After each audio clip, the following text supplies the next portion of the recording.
अस्सलाम वालेकुम dear students, कैसे हैं आप? उम्मीद है कि आप खैरियत से होंगे। अगर आपने मेरे यूट्यूब चैनल को सब्सक्राइब नहीं किया तो यूट्यूब चैनल को सब्सक्राइब कर लें और आइकन बेल को प्रेस कर लें ताकि आने वाली हर नई वीडियो आप तक पहुंच सके। जैसे कि आपको पता है कि हमारा फ़िज़िक्स का पहला चैप्टर क्या हो गया, कंप्लीट हो गया। अब उस चैप्टर के जो अहम सवालात है, मुख्तसर शॉर्ट क्वेश्चन है, वो आपके लिए मैं लेकर आया हूँ। इंशाल्लाह अगर आप ये जो हमारे पास तकरीबन 22 सवाल है, अगर ये आप शॉर्ट क्वेश्चन पहले चैप्टर के याद कर लेते हैं तो इस चैप्टर में से जो भी सवाल लॉन्ग पेपर में आएगा वो इन्हीं सवालों में से होगा। तो चलिए हम इसको देखते हैं। मैं एक बार इसकी क्या करता हूँ, रीडिंग करता हूँ, आपको बताता हूँ सवाल पढ़ के, और फिर आप लोगों ने ये नोट कर लेने और बुक से इसके आंसर लगा के निशान तो याद कर लेने हैं अच्छी तरह। चले हम देखते हैं। पहला सवाल है हमारे पास, 7 बुनियादी मिकदारों के नाम लिखने आपने। तो ये भी मेरी शॉर्ट वीडियो में पड़ी हुई हैं। पहले सवाल का जवाब वहाँ पर मौजूद है कि जो हमारे पास 7 बुनियादी मिकदारें कितनी है, 7 है, उनके आपने क्या लिखने हैं, नाम लिखने हैं। फिर तबई मिकदारों की तारीफ़ कीजिए। तो ये भी हमने बड़े अच्छे तरीके से डेफिनेशन की थी। तो ये आप जब शॉर्ट वीडियो में जाके देखेंगे ना तो आपको इसकी डेफिनेशन भी मिलेगी और इसकी साथ मिसाल भी मिलेगी। तीसरा सवाल है हमारे पास, एसआई यूनिट के इस्तेमाल को बयान कीजिए कि एसआई यूनिट का इस्तेमाल हमने कब किया और क्यों किया। तो ये इसका सवाल है। साइंसी तरीका इस्तेमाल करते हुए अदाद लिखने का तरीका बयान कीजिए।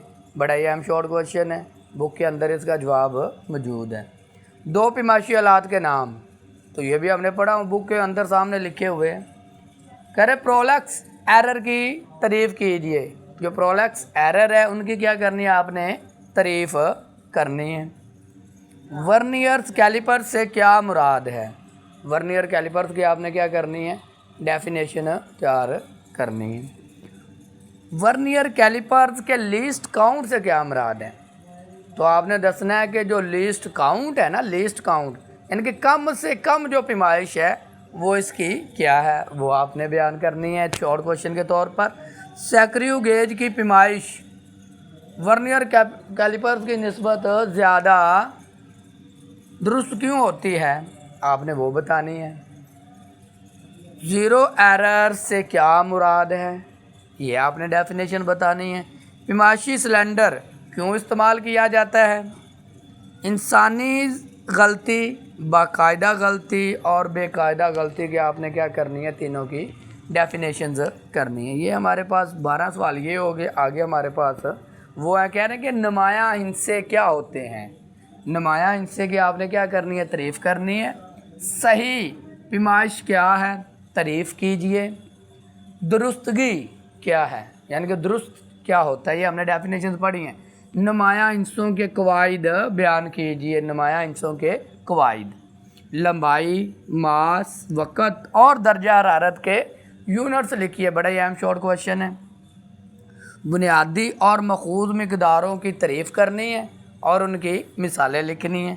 मखूज़ और बुनियादी यूनिट्स की तारीफ़ करनी है हमने। साइंसी नोटेशन की तारीफ़ कीजिए। लिस्ट काउंट की तारीफ़ कीजिए। क्या पैमाइशी आले से की जाने वाली पैमाइश बिल्कुल दुरुस्त होती है। तो ये भी आपने शॉर्ट क्वेश्चन सबसे अहम है। इस तरह ये तो हमारे चैप्टर के अंदर से जो अहम सवालात बनते थे उनकी वीडियो है। जो हमारे आधा मशक के एक्सरसाइज के शॉर्ट क्वेश्चन है उसकी वीडियो भी आगे चल रही है, वो मौजूद है। तो हम उसके सवालात के साथ साथ उनके जवाबात भी देंगे। तो एक बार आप ज़रा इनका स्क्रीनशॉट ले लें और फिर हम क्या करते हैं, जो हमारी एक्सरसाइज के शॉर्ट सवाल जवाब है, शॉर्ट क्वेश्चन है, उनके सवालात के साथ साथ उनके जवाबात भी आपको मिलेंगे। ये भी पहले पेज से शुरू करेंगे, पहले का दूसरे की, इसी तरह ये तरतीब वाइज है, कोई आगे पीछे नहीं जाना पड़ेगा। पहले पेज खोलेंगे तो पहला सवाल, दूसरा, इसी तरह आपको लाइन वाइज में सारे सवाल मिल जाएंगे। आगे हम क्या करते हैं, एक्सरसाइज के शॉर्ट क्वेश्चन करते हैं।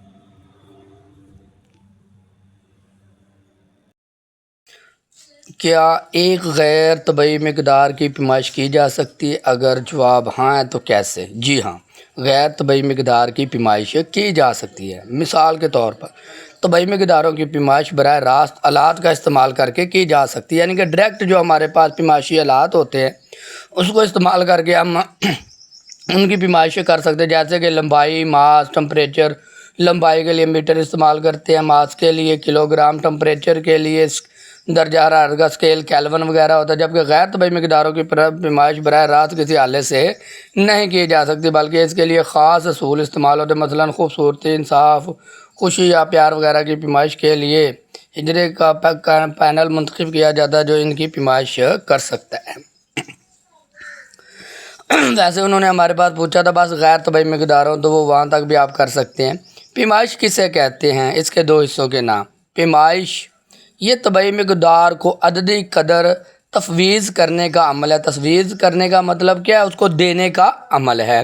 یہ دو حصے پر ایک عددی قیمت ہوتی ہے اور ایک اس کا معیاری یونٹ ہوتا ہے۔ پھر اگلا سوال ہے ہمارے پاس تیسرے سوال میں ہمیں کیا کہہ رہے ہیں کہ کسی مقدار کی پیمائش کے لیے ایک یونٹ مقرر کرنا کیوں ضروری ہے؟ تو وہی جو ایسا یونٹ میں ہم نے پڑھا تھا، کہہ رہے درستگی، مشکل مزاجی اور یقینی بنانے کے لیے ہمیں پیمائش کے لیے ایک معیاری یونٹ کی ضرورت ہے تاکہ انہیں بہتر انداز میں بیان کر سکیں۔ معیاری یونٹس الجھنوں، غلطیوں اور غلط تشریحات سے بچنے میں مدد کرتی ہے، خاص طور پر جب مختلف ثقافت، زبانوں یا صنعتوں کے ساتھ کام کرتے ہیں۔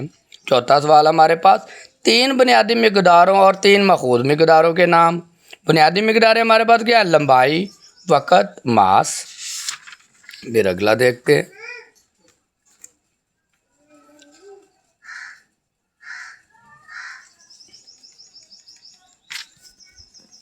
تو ماخوذ مقداروں میں ہمارے پاس کیا ہے؟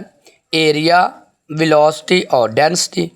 اگلا سوال، کیا آپ ڈیسک کی اونچائی بیان کرنے کے لیے انٹرنیشنل سسٹم کا کون سا یونٹ استعمال کرتے ہیں؟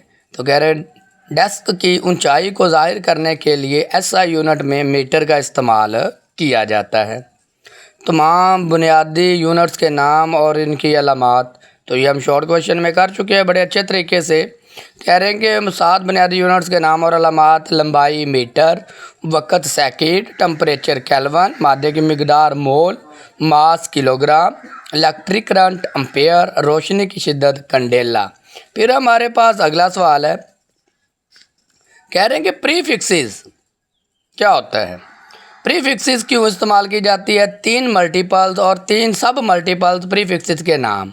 کہہ رہے پری فکسز بہت بڑی یا بہت چھوٹی مقداروں کی نمائندگی کو آسان بنانے کے لیے استعمال کیا جاتا ہے۔ یہاں 3 ملٹیپل پری فکسز اور 3 سب ملٹیپل پری فکسز کی علامتوں کے ساتھ ہیں۔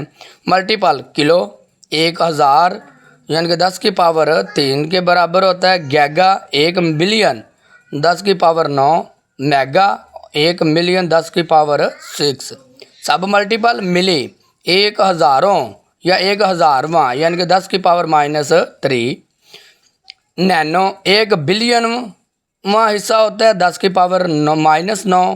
مائکرو 1 ملین 10 کی پاور -6 ہوتا ہے۔ درج ذیل کیا بیان کرتی ہیں؟ یہ جو چیزیں ہمیں دی گئی ہیں، یہ یونٹس وغیرہ جو ہمیں دیے گئے ہیں، وہ کہہ رہے ہیں کہ کیا بیان کرتے ہیں یہ؟ تو کہہ رہے ہیں کہ ہمارے پاس جو 1 PM برابر ہوتا ہے نا، 1 پیکو میٹر پڑھتے ہیں اس کو، اور 1 پیکو میٹر جو ہوتا ہے 10 کی پاور -12 میٹر کے برابر ہوتا ہے، اور 5 پیکو میٹر تو ہمارے پاس 10 کی پاور -12 ضرب 5 میٹر ہوتا ہے۔ ان کو ملٹیپلائی کر لیں گے تو ہمارے پاس آنسر آ جائے گا۔ 5 پیکو میٹر کا مطلب ہے کہ پیکو میٹر میں لمبائی جو انتہائی چھوٹی لمبائی ہے جسے سب ایٹمی عنصر کی پیمائش کے لیے استعمال کرتے ہیں۔ کہہ رہے ہیں کہ ہمارے پاس جو 1 نینو سیکنڈ ہے تو وہ 15 نینو سیکنڈ کا وقت کا یونٹ ہے۔ 1 نینو سیکنڈ پڑھتے ہیں اس کو، NS کو 1 نینو سیکنڈ پڑھتے ہیں، وہ 10 کی پاور -9 سیکنڈ کے برابر ہوتا ہے۔ 15 نینو سیکنڈ 10 کی پاور -9 ضرب 15 سیکنڈ۔ اس کا مطلب کیا ہے؟ 15 نینو سیکنڈ کا مطلب ہے کہ نینو سیکنڈ کا دورانیہ یہ عام طور پر سنگل یا ڈیٹا پروسیسنگ کے اوقات کی پیمائش کے لیے یعنی کہ وقت کی پیمائش کے لیے استعمال ہوتا ہے۔ 6 जो हमारे पास माइक्रो मीटर है वो किसके बराबर होता है, वो कह रहे हैं कि 10 की पावर -6 मीटर यानी कि 1 बिलियन हिस्सा। तो लिहाजा 6 माइक्रोमीटर 10 की पावर -6 ضرب 6 मीटर के बराबर होता है। 6 माइक्रोमीटर का मतलब है कि माइक्रोमीटर में लंबाई, अमूमन ये लंबाई माइक्रो ऑर्गेनिज्म के फाइन पार्टिकल्स के साइज़ को, यानी कि ऐसे साइज़ जो हमें आम आँख से नज़र नहीं आते, उनकी पैमाइश के लिए इस्तेमाल होती हैं। फिर आगे हमारे पास है क्वेश्चन नंबर, इसका पार्ट रह गया अगला जो होता, कह रहे हैं कि 5 फाइकोमीटर, तो कह रहे हैं कि एक फाइको सेकंड जो होता है वो 10 की पावर -15 सेकंड के बराबर होता है। तो लिहाजा 5 फेमो सेकंड किसके बराबर होगा, 10 की पावर -15 ضرب 10 और 5 सेकंड के। कह रहे हैं कि 5 फेमो सेकंड का मतलब है कि फेमो सेकंड में वक्त का दुरानिया जैसे अमूमन अल्ट्राफाइट्स लेंस फिज़िक्स और टाइम रेजोल्यूशन में इस्तेमाल किया जाता है। अगला सवाल है हमारे पास कि वर्नियर कैलिपर्स किस मकसद के लिए इस्तेमाल होता है, इसके 2 हिस्सों के नाम। ये 4 सवाल इकट्ठे पूछ ले उन्होंने। लीस्ट काउंट कैसे मालूम किया जाता है, ज़ीरो एरर से क्या मुराद है, ये 4 डेफिनेशन इसके अंदर ही पूछी गई हैं इकट्ठी। कह रहे वर्नियर कैलिपर का इस्तेमाल किसी चीज़ की लंबाई, चौड़ाई या मोटाई को ज़्यादा दुरुस्ती यानी कि ज़्यादा बेहतर तरीके के साथ मापने के लिए इस्तेमाल किया जाता है। वर्नियर कैलिपर्स के 2 हिस्से होते हैं, मेन स्केल और वर्नियर स्केल। लीस्ट काउंट कैसे होता है, कह रहे हैं कि लीस्ट काउंट स्केल पर सबसे छोटे दर्जे को वर्नियर स्केल के दर्जों की तादाद से तकसीम करके हासिल किया जाता है। फिर ज़ीरो एरर क्या होता है इसमें, वो कह रहे हैं कि ज़ीरो एरर से मुराद वो ख़राबी है जो इस वक्त होती है जब वर्नियर स्केल पर ज़ीरो का निशान मेन स्केल पर ज़ीरो के निशान के साथ मुंसलिक नहीं होता, यानी कि सामने नहीं आता। ये भी हमने पढ़े हुए हैं सारे सवाल। पैमाइश करते वक्त इस एरर को गिनना ज़रूरी होता है। फिर आगे हमारे पास अगला सवाल है, कह रहे हैं कि शक्ल हमें दी गई है डायग्राम का, वो कह रहे हैं कि 1.17 में लीस्ट काउंट और वर्नियर स्केल रीडिंग क्या है और ये कितनी लंबाई ज़ाहिर करती है। तो ज़रा ध्यान से देखिएगा।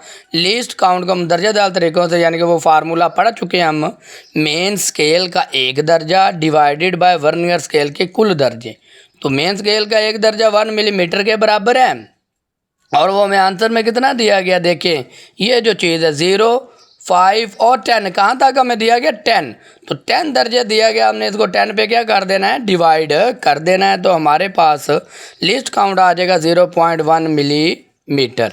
मेन स्केल आगे क्या है, कह रहे कि मेन स्केल रीडिंग मालूम करने के लिए शक्ल 1.7 के मुताबिक वर्नियर स्केल का ज़ीरो मेन स्केल पर 2 क्या है हमारे पास, ये देखें यहाँ से कह रहे हैं कि 2.6 सेंटीमीटर और 2.7 सेंटीमीटर के दरमियान वाक़या है। तो वर्नियर स्केल रीडिंग मालूम करने के लिए वर्नियर स्केल का 5वां दर्जा मेन स्केल के किसी दर्जे से मिल रहा है, यानी कि ये इस चीज़ की बात हो रही है। तो वो क्या हो रहा है, कहीं पर मिल रहे हैं, जैसे कि इसको क्या मालूम, कुल लंबाई MSR प्लस VSR, यानी कि हमारे पास वर्नियर स्केल का जो रीडिंग है और दर्जा यानी कि M4 मेन स्केल दर्जे की रीडिंग, तो वो 2 हमारे पास क्या है 6 है। 2.6 प्लस 0.05 सेंटीमीटर, इनको हमने क्या कर देना है, जमा कर देना है। तो हमारे पास क्या आ जाएगा, इसका आंसर आ जाएगा। कह रहे कि शक्ल 1.18 में A, B और C में कौन सी रीडिंग सही होगी और क्यों। कह रहे कि सही रीडिंग B है क्योंकि वो सेंटर में आई है, क्योंकि इधर दाएं बाएं वाली तो हम लेते हैं लेकिन जो सेंटर में आएगी वो हमारी करेक्ट होगी, क्योंकि 1.8 जाहिर करती है कि B पोजीशन पर आंख रीडिंग के पॉइंट के बिल्कुल सामने है। तो जिससे ये जाहिर होता है कि हमारे पास جو ریڈنگ بی ہے وہ بالکل کریکٹ ہے۔ اس طرح ہمارے پاس فزکس کے پہلے چیپٹر کے شارٹ کویشچن جو مشق کے دیے گئے تھے وہ آنسر کے ساتھ سولو ہو گئے۔ امید ہے کہ آپ کو ان کی سمجھ آ گئی ہوگی۔ اگر نہ سمجھ آئی ہو تو کمنٹس میں ضرور بتائیے گا۔ اللہ حافظ اور اپنا خیال رکھیے گا۔